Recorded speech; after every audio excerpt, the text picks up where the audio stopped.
Hi, I'm Michele McBride. Welcome to Brookdale Newsmakers. Many of us have limited knowledge of rugby. We may envision players huddled, dressed in iconic striped jerseys.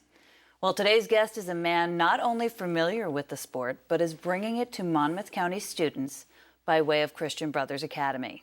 With me is CBA head rugby coach, Pat Moroney. Pat, thanks so much for coming in. Thank you. Hi, Michele. Now, let me first congratulate you for ending this season undefeated. Thank you. And getting to the championship and winning the state championship. That is such a feat for your one of the first years out. Your club is only 2.5 years old? Yeah, so we actually only started talking about it with CBA in May 2010. September 2010 was the first time the guys saw a rugby ball.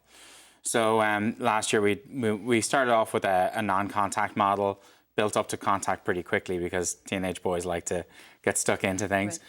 And then we developed into a full contact 15s. We played interscholastic last year. Then this year we got varsity status within the school, and we won the state championship in our first year as a varsity sport. So basically your players this year just started 2 years ago? Yes, all exactly. Right. Now, who do you play? Where do you play? So we play in Thompson Park, just around the corner, and we play Dalbarton, St. Peter's Prep, and St. Augustine in the New Jersey State Championship. And then we play teams from further afield, from Philadelphia, like St. Joe's, and then some of the U19 club teams in New Jersey as well we play. So the teams based in Morris and in Union counties. Next year we hope to play, well, also this year we went to the Cherry Blossom Tournament in Maryland, and we played teams, most of the teams we played there were from Canada. And Canada has a slightly bigger and longer rugby tradition than America. So it was nice for the guys to play against teams that were actually an awful lot better than them. And the guys learned pretty quickly that they could live with them. So that was a nice experience too. That's great. Now, what you're saying is there is a growth of the sport in this country, especially among high schools and even colleges. Is it something that colleges are looking for, or even offering scholarships, or can folks go to school with this? So there are a few colleges now that have full varsity status, and then there are several colleges, even ones close to us now, that have pseudo varsity status, like St. Joe's in Philadelphia. And then we have a situation where you might get in-state tuition for out-of-state students, or they'll flag your application. So say you're going to a college and you're right on the bubble, well, it might be the difference between getting in and not getting in.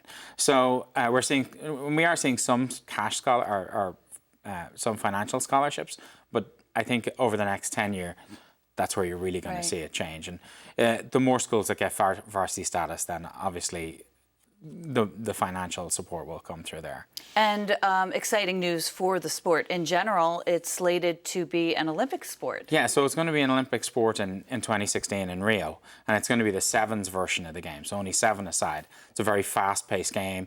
The games are only 14 minutes long, so it means that the whole tournament will run off in only a couple of days.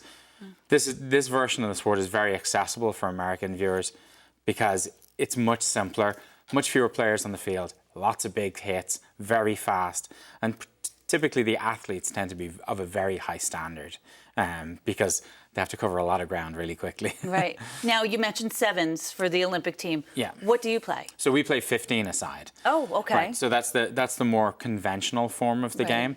Now, we'll play in a couple of sevens tournaments this summer because I want to expose the guys to sevens. So next week on the 20th, we're going to play on the Princeton sevens.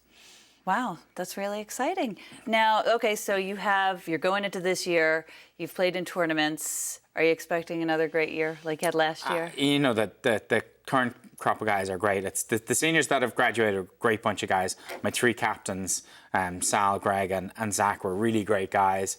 We've lost 12 guys. But honestly, the guys coming underneath are ready to go, and they're really chomping at the bit. So I expect great things from them. Sounds fantastic. Well, I wish you the best of luck, and I want to get out there and catch a game, definitely, Absolutely. and learn a little more about it. That's all the time we have. Today's guest was CBA head coach of the rugby team, Pat Moroney. For more information, please log on to cbarugby.com. I'm Michele McBride. Thanks for joining us.